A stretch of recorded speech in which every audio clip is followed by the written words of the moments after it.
Hello दोस्तों, मैं हूं कृष्णा। तो आज की इस नई वीडियो में आप लोग का स्वागत है। मैं आप लोग को पिछले वीडियो में फिजिक्स का 1 से लेकर अध्याय 5 तक का नोट्स दिखाया था। अगर आप लोगों ने मेरा पिछला वीडियो नहीं देखा है तो जाकर ज़रूर देखिए, उसके बाद ही इस वीडियो को देखिए। तो चलिए, मैं आज की इस वीडियो में आप लोग को अध्याय 1 से लेकर अध्याय 5 तक रसायन शास्त्र केमिस्ट्री का सीजी बोर्ड स्पेशल आपको नोट्स दिखाता हूँ। और ये तो सभी बोर्ड्स के लिए डेफिनेशन तो सेम ही रहेगा, तो आप लोग भी देख सकते हैं। तो चलिए, मैं आज की इस वीडियो को स्टार्ट करता हूँ बिना देरी किए हुए। तो आप लोग शुरू से लेकर लास्ट तक बने रहिएगा, तभी आप लोग को समझ आएगा। तो चलिए, मैं आज की इस वीडियो को स्टार्ट करता हूँ।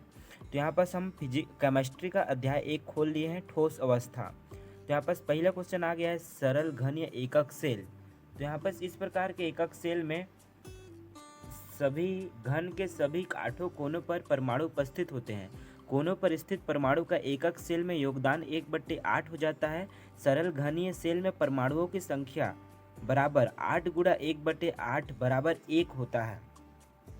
तो दूसरा आ जाता है अंतः केंद्रीय घनी सेल BCC। तो इसका संरचना, और ये आप लोग हिंदी को थोड़ा पढ़िएगा। और ये 1/8 गुणा 8 प्लस 1, 8 से 8 कट जाएगा और 1 प्लस। तो यहाँ पर तीसरा आ जाता है फलक केंद्रीय घनीय सेल FCC। तो यहाँ पर FCC आ जाता है। तो इसमें थोड़ा सा हिंदी देख लीजिएगा। अगर मैं रीड करता हूँ तो वीडियो बहुत ही ज़्यादा लंबा हो जाएगा, तो आप लोग पूरा वॉच नहीं कर पाएंगे, तो इसलिए मैं शॉर्ट में दिखा रहा हूँ। अगला आ जाता है समन्वय संख्या या उप सहसंयोजक संख्या। तो इसका डेफिनेशन देख लीजिए आप लोग। और आगे चतुष्फलकीय रिक्ति आ जाता है, इसके लक्षण निम्न है। और इसके आगे आ जाता है अष्टफलकीय रिक्ति। इसके लक्षण निम्न है अष्टफलकीय रिक्ति के। और इसके बाद आ जाता है सोडियम क्लोराइड की संरचना, रॉक सॉल्ट संरचना। तो इसमें ये बनाना होता है, आप लोग जानते ही होंगे। अगला आ जाता है फलक केंद्रित घनीय संरचना होती है। तो यहाँ पर ये आ जाता है, इसका हिंदी थोड़ा लिखना होता है, तो ये लिख दीजिएगा। और इसके आगे आ जाएंगे तो ये आ जाता है 4Cl-। अगला आ जाता है CaCl की संरचना, जो कि कुछ इस प्रकार का है। और इसकी 4 विशेषताएं। और लास्ट में सीजियम आयन रिक्तीय केंद्र पर 1+ CS बनाता है। और अगला क्वेश्चन आ जाता है बहुत इंपॉर्टेंट, शॉटकी दोष। जब कोई धनायन अपना स्थान छोड़कर क्रिस्टल जालक से बाहर चला जाता है तो क्रिस्टल विद्युत उदासीनता बनाए रखने के लिए ऋणायन भी बाहर चला जाता है, इसे शॉटकी दोष कहते हैं। इसका 4 दिया है। और इसके नीचे जस्ट दिया है फ्रेंकल दोष। फ्रेंकल दोष का भी डेफिनेशन आप लोग देख लीजिएगा। फ्रेंकल दोष के 3 महत्व। और यहाँ पर आ जाता है अर्धचालक। अर्धचालक का देख लीजिएगा आप लोग। और N प्रकार के और P प्रकार के अर्धचालक भी यहाँ पर हैं। और अर्धचालक का उपयोग जाता है डायोड बनाने में, ट्रांजिस्टर बनाने में, सौर सेल बनाने में। अतिचालकता आ जाता है, इसके जस्ट बगल में उसके उपयोग आ जाते हैं। और इसमें संयोजी बैंड आ जाता है, संयोजी बैंड। और इसका जस्ट दूसरा आ जाता है चालन बैंड। इसके प्रति लौ चुंबकीय ठोस आघूर्ण शून्य होता है। और इसका आ जाता है प्रश्न अध्याय 1 का।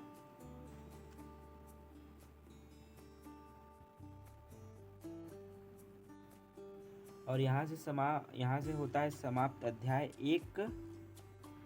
हम लोग अध्याय 2 में चले तो अध्याय 2 है केमिस्ट्री का विलयन, इंग्लिश में बोले तो सॉल्यूशन।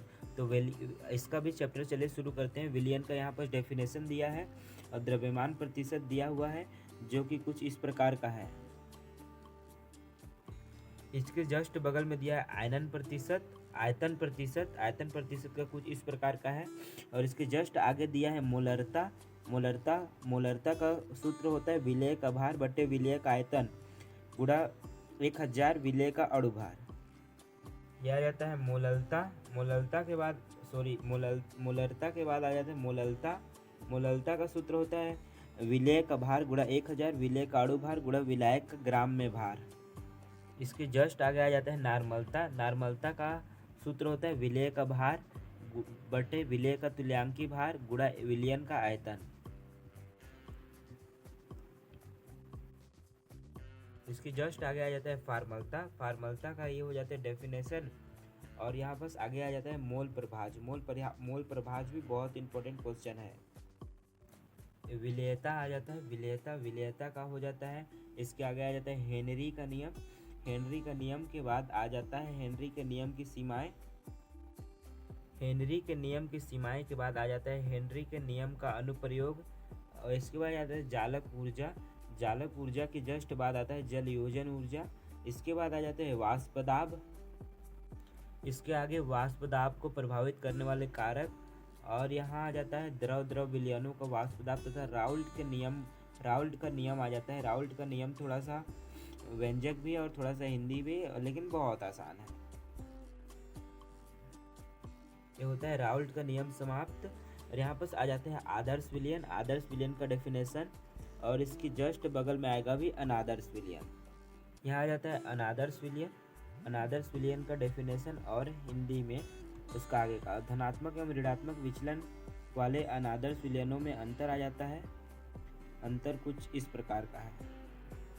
और इसमें आ जाता है स्थिर क्वाथकी मिश्रण।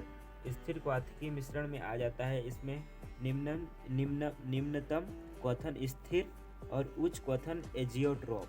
इसके बाद आता है वाष्प दाब में आपेक्षिक अवनमन। और इसके आगे आ जाते हैं वाष्प दाब में आपेक्षिक अवनमन व अवाष्पशील विलय के आणविक द्रव्यमान ज्ञात करना, जो कि कुछ इस प्रकार का है।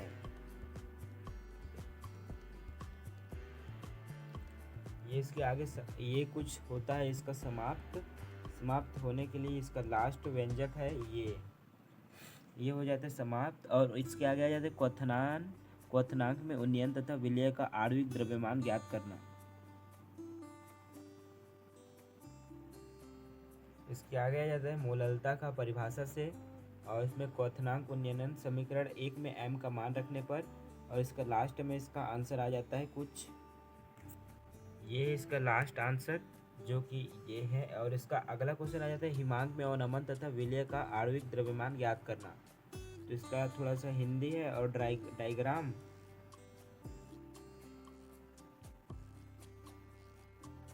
ये आ जाता है हिमांक अवनमन। इसके आगे आ जाता है ये परासरण दाब ज्ञात करने के लिए वर्कले और हार्टले विधि। ये आ जाता है वर्कले हार्टले विधि का थोड़ा हिंदी थोड़ा लंबा है, तो इसको आप लोग देख लीजिएगा ध्यान से। यहाँ पर से वर्कले और हार्टले विधि से लाभ और इससे आणविक द्रव्यमान ज्ञात करना। तो ये वांट हाफ के अनुसार से हो जाता है। और इसमें NB/V का सूत्र लग जाता है। और लास्ट में ये निकल के आ जाता है MB बराबर WB/RT/πV। यहाँ से होता है केमिस्ट्री का 2 चैप्टर समाप्त। इसका क्वेश्चन देख लीजिए आप लोग। क्वेश्चन कुछ इस प्रकार से एग्जाम में आने वाला है। तो इतना क्वेश्चन अगर आप लोगों ने कर लिया तो इसमें से कुछ ना कुछ क्वेश्चन फंस ही जाएगा।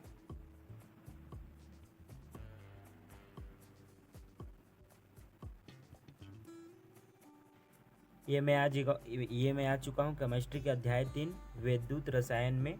तो वैद्युत रसायन का चलिए देखते हैं हम लोग इसमें क्या क्या है। तो पहले आ जाता है ऑक्सीकरण का आप लोग देख लीजिए। इसके जस्ट नीचे अपचयन का डेफिनेशन और कुछ उदाहरण। इसके नीचे आ जाता है रेडॉक्स अभिक्रिया का ये हो जाता है। और इसके आगे आ जाता है विद्युत अपघट्य का कुछ ये ऐसा है, वे पदार्थ जो पिघली हुई अवस्था में अपना जलीय विलयन प्रदर्शित करते हैं। और इसके जस्ट नीचे आ जाता है दुर्बल विद्युत अपघट्य और विशिष्ट चालकता आ जाता है इसके आगे। और इस विशिष्ट चालकता के आगे आ जाता है मोलर चालकता। इसके आगे आता है कोलराउस का नियम के नियम का अनुप्रयोग आ जाता है। इसमें आ जाता है ओस्टवाल्ड का तनुता का नियम। इसमें आ जाता है द्रव्यानुपातिक क्रिया के नियमानुसार। इसका थोड़ा सा और आगे है। और ये आ जाता है इसका आंसर। और इसका आगे आ जाता है विद्युत अपघटन थोड़ा हिंदी है। विद्युत अपघटन का नियम आ जाता है। विद्युत अपघटन के 2 नियम जो हैं। और इसके आगे आ जाता है फैराडे के नियम का अनुप्रयोग आ जाता है। इसके आगे आ जाता है विद्युत रासायनिक सेल।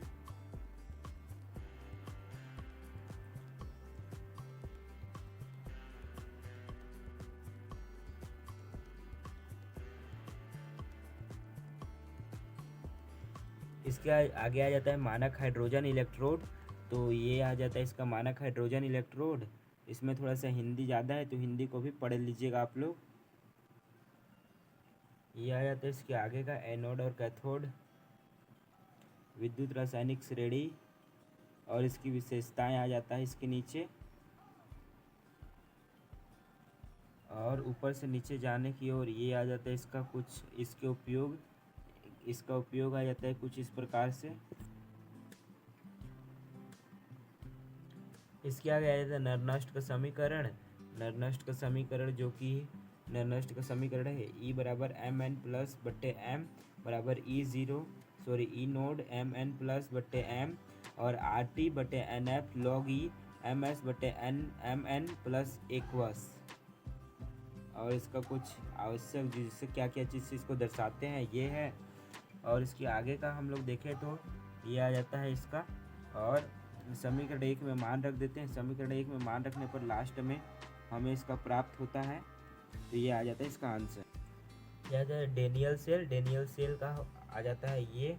डेनियल सेल में लास्ट में ये ज्ञात करना होता है, तो आ जाता है इसका भी आंसर। इसके बाद ये बहुत इंपॉर्टेंट क्वेश्चन आ जाता है संचारण। ये आता है तो सिर्फ 5 नंबर में या 5 नंबर के क्वेश्चन में आता है, तो इस बात का नोटिस करिएगा, इसको ज़रूर से ज़रूर पढ़िएगा। तो ये आ जाता है संचारण। संचारण का एनोड और कैथोड पर अभिक्रिया। और ये वाला चैप्टर होता है इस प्रकार कुछ करके। और इसके आगे संचारण प्रभावित करने वाले कारक और इसके बचाव के उपाय लिखने के बाद ये चैप्टर होता है समाप्त। तो इसका क्वेश्चन आप लोग को दिखा देता हूँ मैं आप लोग को, ताकि कुछ दिक्कत परेशानी ना हो आप लोग को। इसका क्वेश्चन है कुछ इस प्रकार का। इसका क्वेश्चन है कुछ 20 क्वेश्चन है इसमें। तो इस क्वेश्चन लोगों को आप लोगों ने कर लिया, तो इसमें से ही क्वेश्चन पूछे जाएंगे वार्षिक या अर्धवार्षिक एग्जाम में। अगर आप लोग नवबोध का बुक यूज़ करते हैं तो कहीं कहीं पास नहीं दिया है विद्युत वाहक बल और विभवांतर में अंतर, तो ये देख लीजिएगा, मैं अंतर लिख के रखा हूँ अलग से। और यहाँ से शुरू होता है अध्याय 4 रासायनिक बल गतिकी। रासायनिक बल गतिकी का डेफिनेशन कुछ इस प्रकार से आ जाता है। और इसमें अति मंद अभिक्रिया, अति तीव्र अभिक्रिया, सामान्य अभिक्रिया टॉपिक आ सकते हैं, इसको भी पढ़ लीजिएगा। और इसके आगे आ जाता ताक्षणिक वेग। इसके आ जाता औसत वेग। औसत वेग का डेफिनेशन और अभिक्रिया वेग को प्रभावित करने वाले कारक, ये कारक आ जाता है। कारक का कुछ इसमें आंसर। विशिष्ट स्थिरांक। विशिष्ट स्थिरांक आता है। विशिष्ट स्थिरांक का ये हो जाता है आंसर। और वेग स्थिरांक के लक्षण का ये हो जाता है 4-5 इसका टॉपिक। और अभिक्रिया का वेग और वेग में इस वेग स्थिरांक में अंतर लिखना है। अगला क्वेश्चन आ जाता है अभिक्रिया की कोटि। अभिक्रिया की कोटि का ये लिखना होता है। अभिक्रिया वेग स्थिरांक की इकाई में 4-5 टॉपिक है, ये भी लिखना होता है, तो ये पढ़ लीजिएगा आप लोग। प्रथम कोटि की अभिक्रिया के लिए 10 स्थिरांक की इकाई प्रति सेकंड। ये अणु संख्या और अभिक्रिया की कोटि में अंतर लिखना है। शून्य कोटि की अभिक्रिया के लिए दर स्थिरांक याद करना है, तो ये देख लीजिएगा। मैं एक ठो आप लोग को नहीं बता रहा हूँ क्योंकि वीडियो बहुत ही ज़्यादा लंबा हो जाता है। आप लोगों ने फिजिक्स का अगर वीडियो देखा होगा तो पता चला होगा आप लोगों को कितना लंबा है।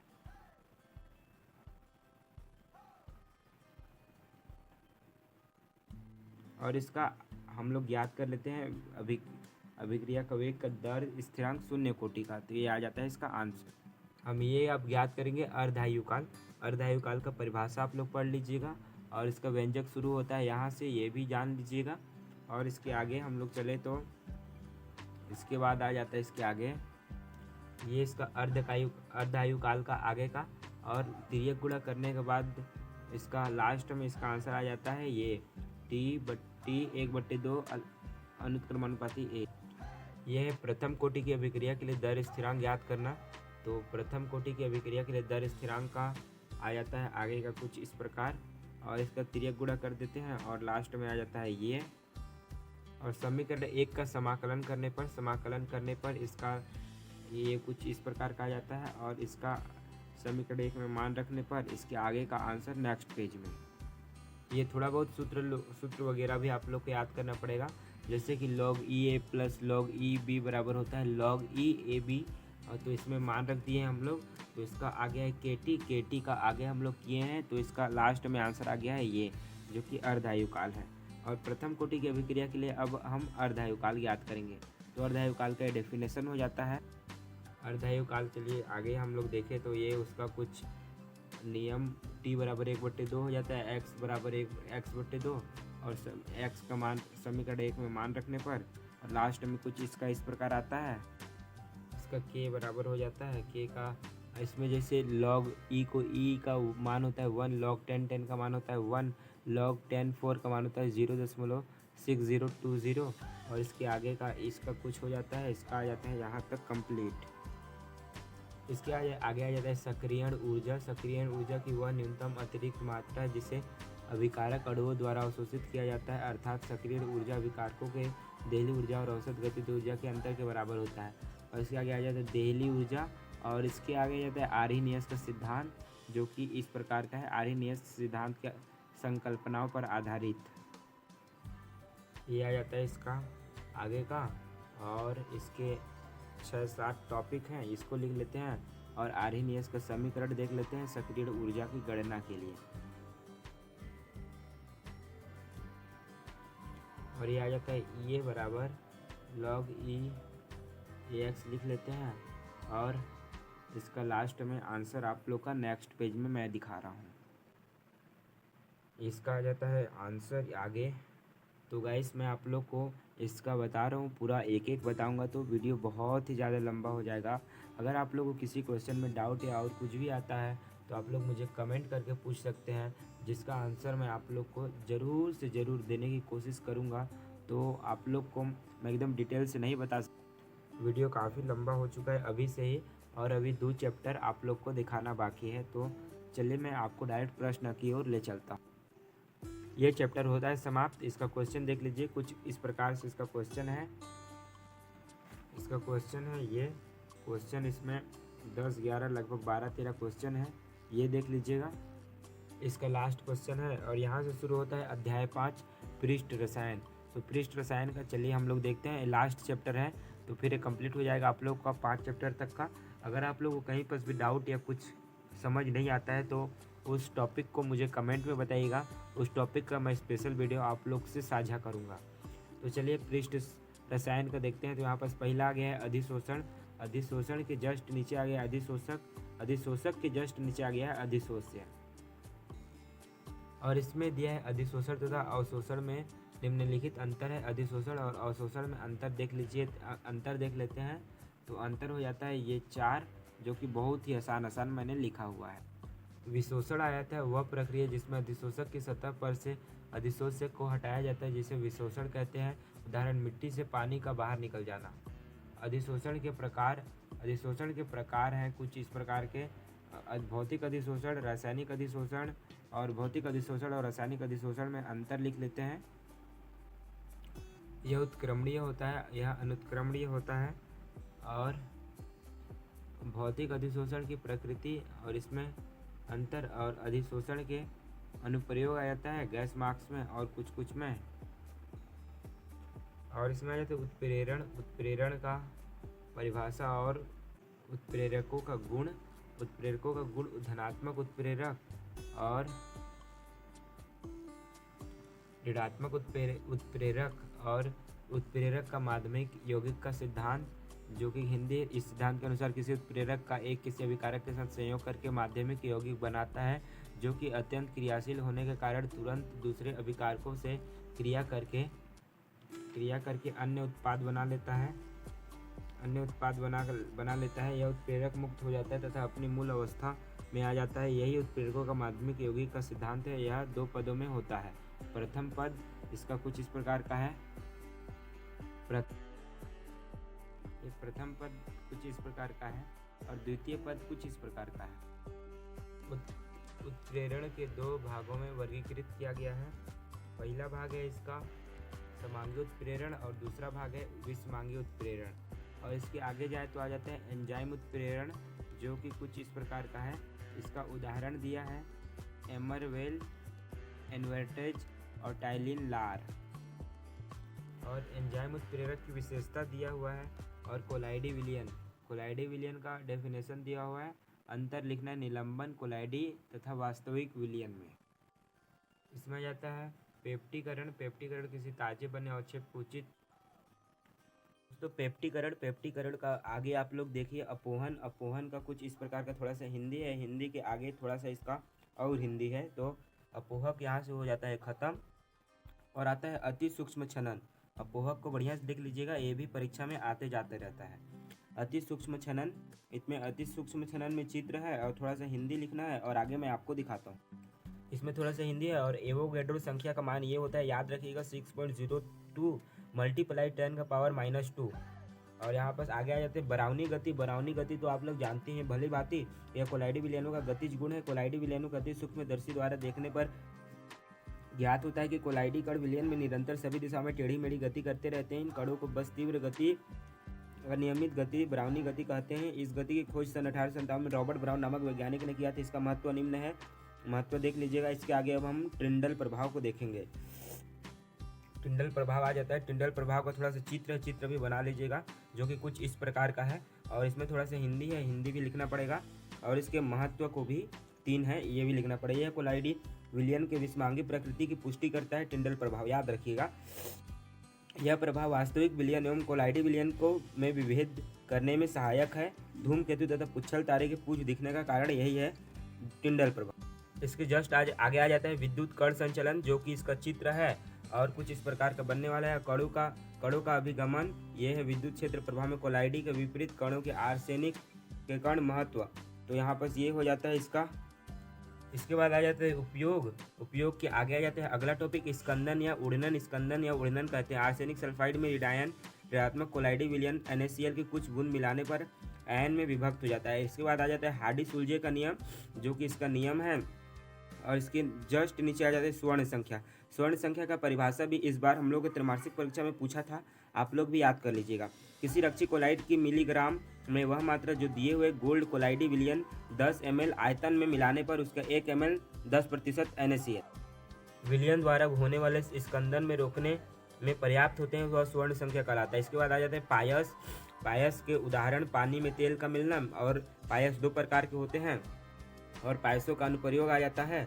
तो ये देख लीजिएगा, कोलाइडी रसायन का अनुप्रयोग यहाँ पर यह आ जाता है और इसमें पढ़ना है आपको एंजाइम उत्प्रेरक की क्रियाविधि, ताला चाबी सिद्धांत। इंपॉर्टेंट टॉपिक आ जाता है फ्रेंडलिक समतापी। इसमें 2 डायग्राम है, देख सकते हैं आप लोग। स्थिर ताप पर अधिशोषण की मात्रा और इसमें 2-3 है। निम्न दाब पर अधिशोषण की मात्रा गैस के दाब समानुपाती होती है, अर्थात। दूसरा आ जाता है उच्च दाब पर, इसका x/m। माध्यमिक दाबों पर इसका आ जाता है ये log E। और ये आ जाता है इसका लास्ट टॉपिक, यहाँ से ख़त्म होता है अध्याय 5। इसका क्वेश्चन है अधिशोषण विशोषण, तो ये देख लीजिए आप लोग। और इसके कुछ और क्वेश्चन है जो कि इधर हैं। स्वर्ण संख्या की परिभाषा दीजिए, उत्प्रेरकों का गुण। तो यहाँ से होता है अध्याय 5 समाप्त। आई होप यह वीडियो आप लोग को पसंद आएगा। प्यारे से लाइक और प्यारे से कमेंट करिएगा, और आपको नेक्स्ट टॉपिक पर किस टॉपिक पर वीडियो चाहिए वो कमेंट में बताइएगा। तो मैं मिलता हूँ आपको किसी नेक्स्ट वीडियो में।